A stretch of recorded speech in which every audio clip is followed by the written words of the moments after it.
Tao po. Ano ko lang nag-ibuan. Mga katabang. Yan mga kababayan, nandito kami sa bahay ulit nila Ate Nora.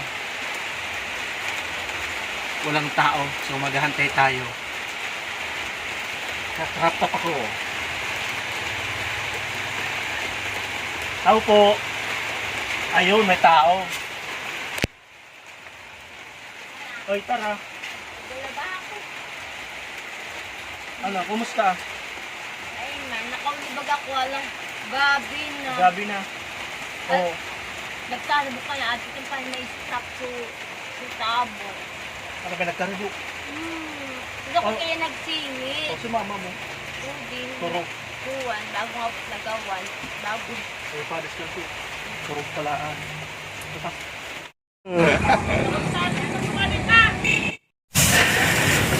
Di ka na mag-iisa. Huwag matakot, laban lang kaibigan ko. Kasangga mo ako, tulong mo. Kami ang tulay Pilipino, ihahatid sa bayan ko. Kapit bisig Pilipino, katabang dip.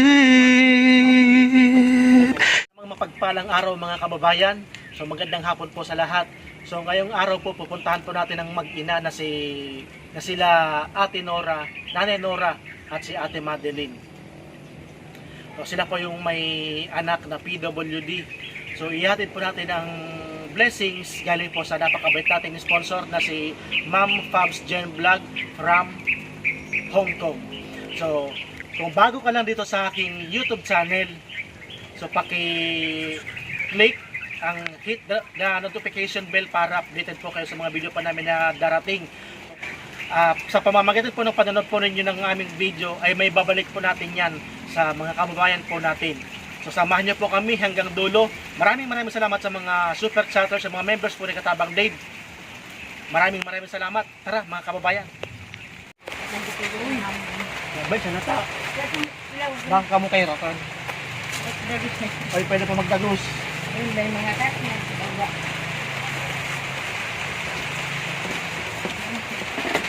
Mga kartong kaya lindaw sa kinagawa. Yan mga katabang, ang gaganda na yung parol. Nagpagaha sa kusina. Ay, sus, ibay po na ito.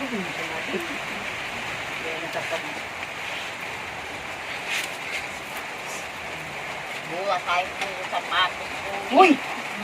Diba, sa birthday mo Ay, sana, baka mali. regalo ni Kuya, November 22. So yan mga katabang, dito ulit kami sa bahay nila Ate Nora tsaka ni Ate Madeline. So yan mga katabang, oh, ang ganda na, oh.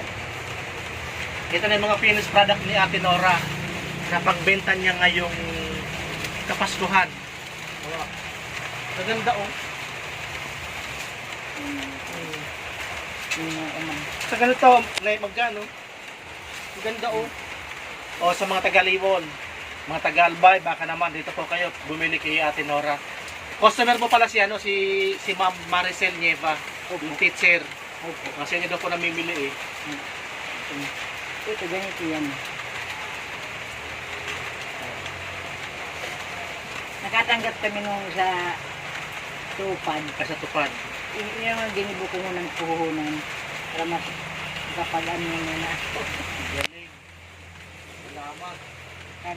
Magpasalamat ako sa nakaibak sa tupad. Sa kundudad, so dapat pang magaling ng material. Ay, yan po binili ko ninyo.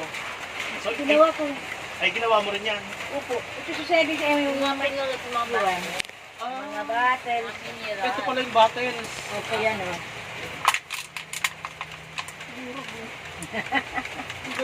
Tapos yung mga malaki 1.5. So ito pala mga katabang yung bottles na sasabi ni Ate Nora. Ayan, yung 1.5. Mga katabang, oh. Plastic bottle dun sa mineral. Oh, ito yun, oh. Ito na ngayon. Ang galing ng idea ni nanay, oh. Napakagaling. So, meron silang income na ngayong ngayong November, ibibenta nila to.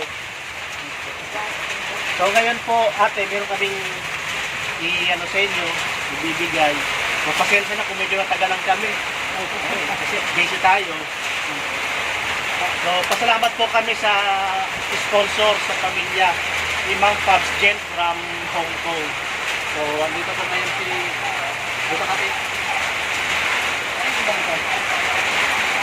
Ate, ito lang. Mga sinasabi, hindi ko sa dahil para ayan. Maliit lang yan.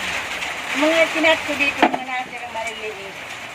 Yan, ginagawa ko rin maliit yan. At 35 ang hindi na pinito sa gano'n. So yan, may mga na sila.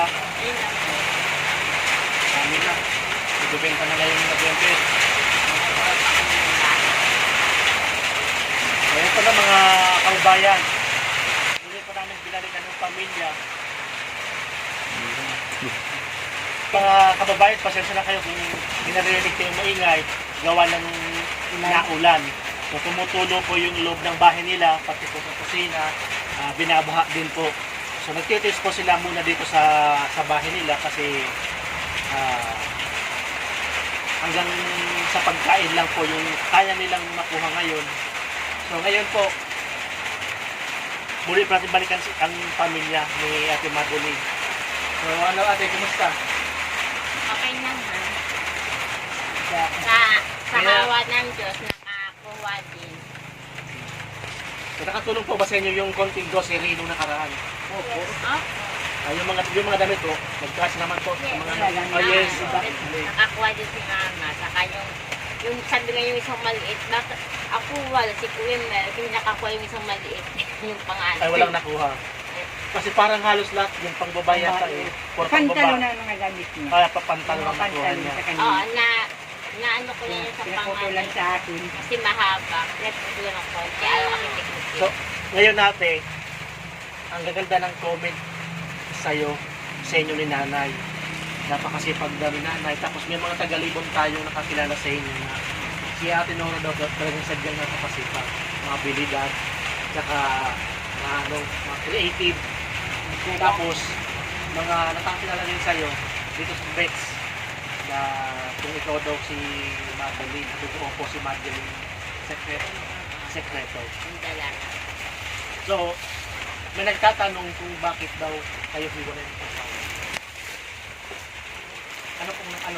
Ayan mga kabayan, i-clarify lang po natin muli na kay Ate Madeline kung bakit po sila nagkahiwalay ng asawa at kung bakit po nagka-problema yung kanyang anak dahil po yan sa pangbubugbog ng asawa mo. Kaya po sila nagkahiwalay. So Ate Madeline, ikaw po magpaliwanag sa mga viewers natin.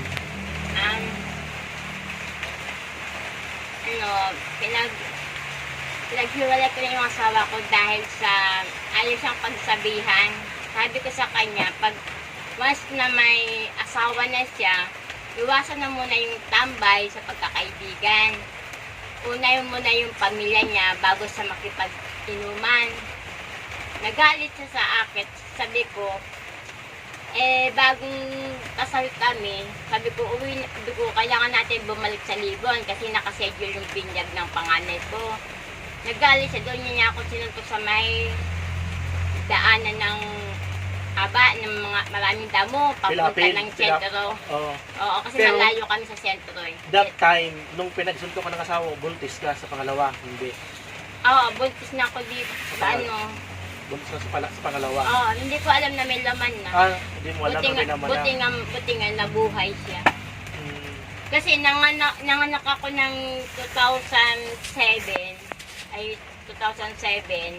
Tapos, nung pagdating ng September 2007 kasi ako nanganak, pagdating ng January, kinasal kami. Pagdating ng January, pinagbigyan ko muna siya na doon naman kami tumira. doon sa lugar nila. Ayun, pag pinagbubog niya ako kasi nga, sabi ko, kailangan natin umuwi agad kasi kasama yung binyag yung bata. Yung bago namin kasal, yung binigay lahat ng mga tao para 20 lang, nakadarating ng 2K, kinuha ng magulang niya. Sabi ko, bakit kinuha? Imbes ng panggastos natin sa pagbinyag ng bata. Alam mo naman na isisinaway sa kasal. Kasi sa West kami. Welcome sa may munisipyo. Sabi babalik agad. Dumating nung araw, umutang si mama pagkain kasi nakakaya sa mga ninong-ninang plus baby naman. Pagka-utang, nung dumating naman na binigay naman ng hawak ng mga ninang-ninong, hinahanap na naman. Sabi ko, bakit hinahanap? Pinagbayad na nga sa mga pagkain. Sinong naghahanap? Yung magulang niya. Kaya sabi ko, hindi ko muna pinansin. Tapos, doon na kami tumira. Nung tumira na kami doon, parang hindi ko na maintindihan yung mga pamilya niya. Bakit gano'n? Ginawa ko na lahat sa bilang isang abot. Ginawa ko na lahat ng mga andun sa bahay. Alam mo na kain tulog lang ako. Ang hirap. Wala kaming gripo. Tapos wala kaming gabeta. Nasa bukid talaga. Bundok talaga yung bahay niyo. Oo. Parang bahay ng kalampati. Yung bahay namin doon. So, yung kubo talaga. Astin. Tapos, isang ganito lang yung bahay. Dikit-dikit kami matulog. Tapos yung mga higa namin, mga kawayan. So ilang buwan kayo nagsama nung asawa niyo nung after the pagkasal niyo? Nagkahiwalay kami. Iniwanan ko na siya sa magulang niya nung antes dispres ng Malarag. Fiesta. Naiwan ako yun. Nang 2 months, sinuntukuli ako nito. Nag 2 months ito. Matik pa akong Makunan. Oo, buti nga naagapan ako ng abulado sa kadoktor. Binigyan ako ng pangkapit ng gamot. So ngayon, magbuhat nun, ilang taon na kayong hiwalay nung asawa mo? Pag iniwanan na akong 2 months, tapos 1 year yung panganay ko, 17 na siya, tapos ito, mag-15 sa November 22. Nasa 13 years na kayo hiwalay. 2008 and 2020 po. Yun ang paghiwalay nyo, 2024. Ay, 2008. 2008. So, matagal-tagal na rin. Oo. Nasa, Antes disperas ng Malarag. nasa 12 years na. So, yung mga panahon yun, 13. Oo, O 13 kasi, years.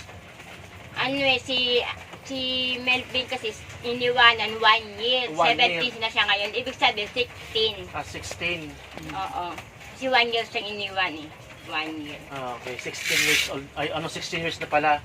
So, noong mga panahon na yun, na lubog ka, sinong sumasaklolo sa'yo o umaalala sa'yo noong mga panahon na yun na iniwanan ka ng asawa mo dito kay mama mo?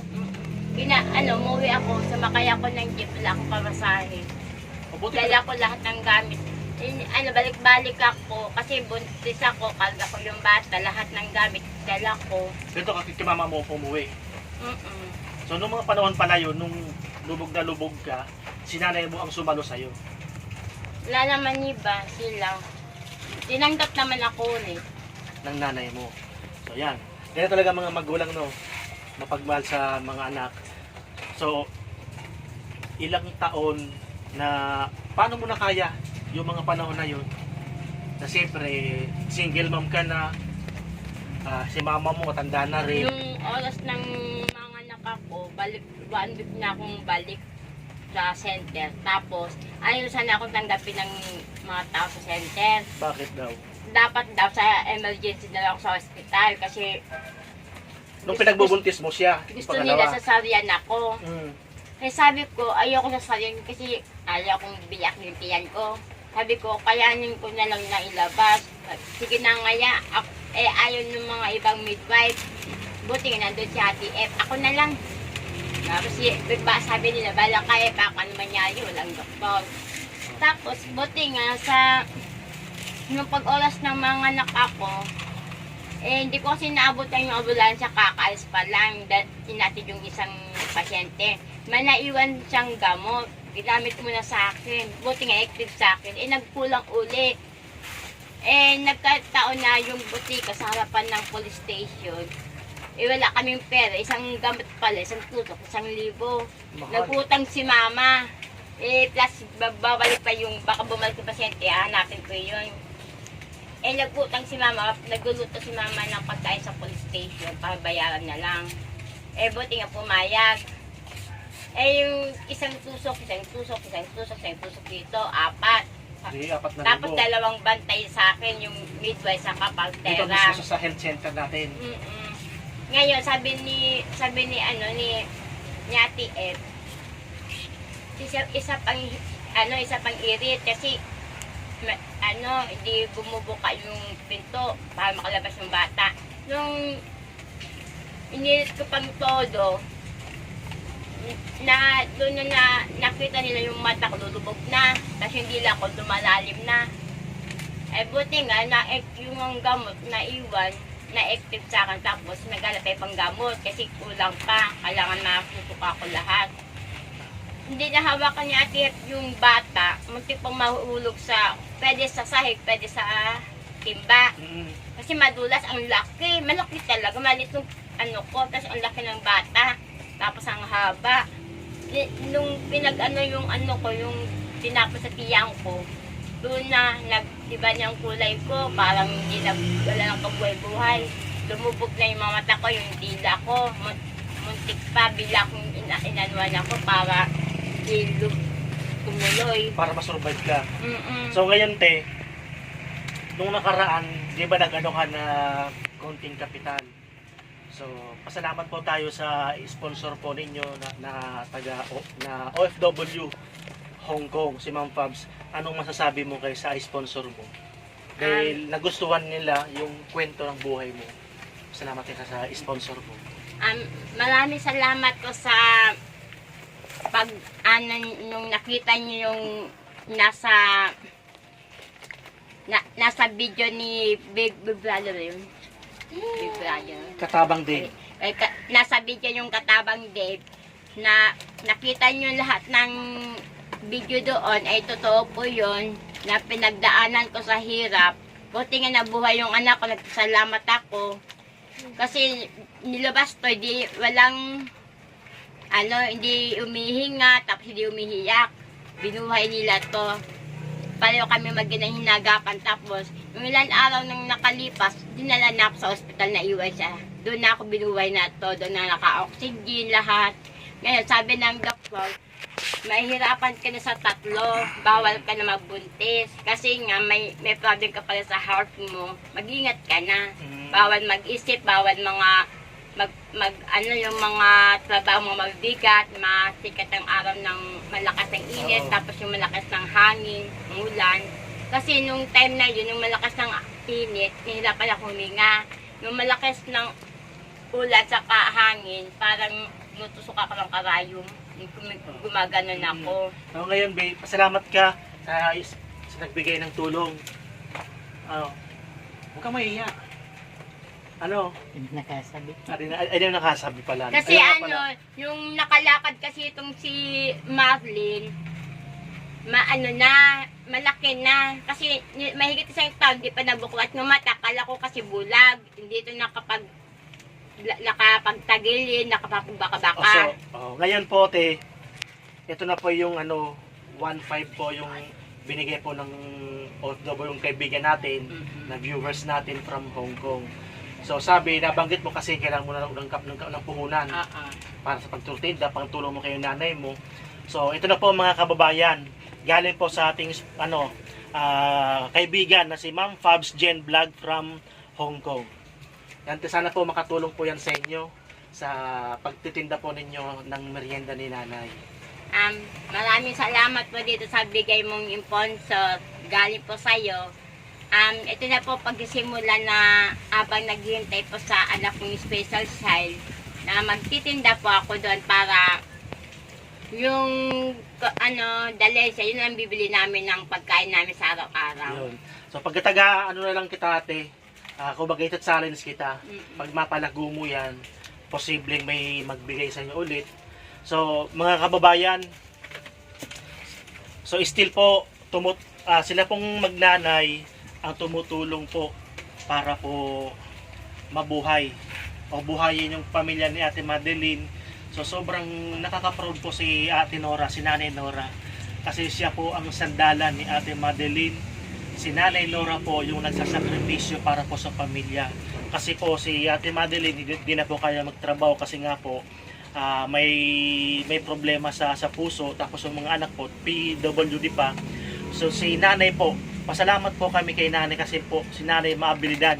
So as you can see naman po, kita po ninyo yung mga produkto na nagawa ni Ate Nora o ni Nanay Nora.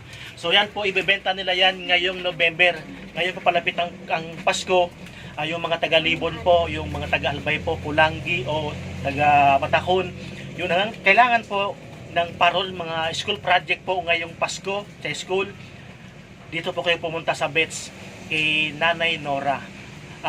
Bili nyo po ng parol, tulong nyo po sa pamilya po nila.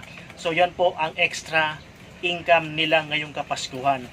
So sa normal month, si Nanay po ay street sweeper po sa barangay at saka sa munisipyo. So yun po ang pinagkakabalahan nila. So at the same time, gumagawa rin po sila ng paraan, nagluluto ng merienda. So ayun nga po, napanood po ng ating viewers na si Ma'am Fabs Jen, binigyan po ng konting tulong, pangpuhunan po para po sa merienda nila. So kayo po Nanay, baka may gusto po kayo sabihin sa natin? Sa ating sa sponsor po ninyo na si Ma'am Fabs Jen. Salamat po kami sa tulong ninyo. Po sa namin, pagkukulang namin, kadugtong ang binigay niyong tulong. Kaya, nagpasalamat po ako sa binigyan niyong tulong. So mga kababayan, naririnig ko po ang mag-ina na si, ano po pangalan ng Marlene. So si Marlene po ay hindi po masyado makapagsalita, uutal-utal. So nagre-request po ng sapatos. Sana po, yan, yung mga may mabubuting kalooban po dyan. Tsaka po yung pangalan na kapatid. Ano pangalan ng kapatid? Melvin at saka si Marlene. Sila po yung anak po ni Ate Madeline na parehas po PWD. So wala pong ginagamit na sapatos. So narinig ko po na kinakusap yung nanay, nakala siguro yung binilat natin na pera na 1.5 ay ibibili ng sapatos. Ayun po ay sa pangkapital po nila, sa pangpuhunan po nila para sa konting tindahan o sa merienda. So hindi po kakayanin. So muli po, nagano po si Katabang Dave, kumakatok po sa puso po ninyo ang pamilya ni Ate Madeline at saka ni Ate Nora, na baka naman po matulungan po natin yung magkapatid na makabili ng sapatos para po sa pag-aaral nila. So pumapasok sila katsinelas lang. Tapos yung anak ko, Tig-rugby lang so sapatos sira na kasi Ay, yung sira na. sapatos. Tig-rugby lang. Pakita sa mga viewers natin yung sapatos na Ito sugumang tinauta, pakitan na. Tinauta sapatos. patingin lang Tapos natin. sikip na kasi. Pakita lang natin mga kababayan ang sapatos na ginagamit ng magkapatid. Nakikiusap po na kung pwede daw po sapatos. Ngayon nagbigay sapatos, ngayon minsan yung ginagamit niya. Meron din masista. Masayang. Irudya muna ako ta. Galing ka sa trabaho. So, nakiusip sa akin so pamangkin ko na ni Ito, Mr. sikip. Tinulungan ko muna naglinis sa... Masikip na kasi. Nahirapan na lumakad. Ito pala mga kababayan, masikip na, didadaka siya yung sapatos. Tapos yung isa naman po, tuklap na dito. Yung tennis. Yung tennis. Ayan. So, ayan. Manawagan ka sa mga viewers natin. Hindi pa natulong ka kapagsalita. Si Ate Marlene. So, ayan po. Sa mga silent viewers po natin dyan, sa mga may mabubuting kalooban po dyan, sana po matulungan po natin yung magkapatid na makabili ng sapatos. So ito po si Nanay, kakarating lang din po, galing po sa pagwawalis. So nagpapahinga, so naabala po namin. So pasensya na po, Nay, at madilin sa pangabala namin ngayong hapon. nahirapan ako dito sa senior ice ko kasi pinapadala silang laptop. Sabi ko, nahihirapan nga ako magbili ng cellphone, laptop. Kasi ano siya, technical drafting. Yung panganay mo. Lahat kasi sila, pinapadala ng laptop, may mga activity sila, doon kasi sila gagawa, tapos mag-ano nila yung mga grade nila. Ang problema nga, sabi ko, nahihirapan nga ako magbili ng cellphone mo. Laptop Laptop na pa. naman. Mas mabigat yun. Oo. Laptop. Sabi mas po nga, mahal yun. kung pwede pong available kahit yung hindi na nagagamit, yung pwede, okay lang sa akin na at least magagamit kami yung anak ko. Kahit yung mga pinaglumaan na. Oo. So, yung anak niyo po, anong grade na? Grade 11 Grade na sa 11. ngayon. Na Tapos sa, grade sa, 12. sa agro. Oo, Libon Agro National High School. So, ano yung pinakamatas na grade niya, no? Ng anak mo? Ito yung card nga, kakukuha ko pa lang ng card. Kasi pag mag-aral, no? Marunong mag-absent kaya Abo. para sa kitan nipon no si dahil daw ubag pangani. Ayaw mag-absent. Kahit may masakit ang ngipin. Ay talagang desidido makatapos. Sabi ko noy tapos yung pag-eskwela mo daw ar kita nining kada pag sigang ta magdalagan kita. Nusad nga ni nagayat sa akong balon mamalang bikunoy dama ako noy sinta pa sa sentabo na ibinakar ko ng bugas di na nagsunog nagbaklay na Ay, ibig sabihin niya talaga, desidido mag-eskwela kahit walang baon.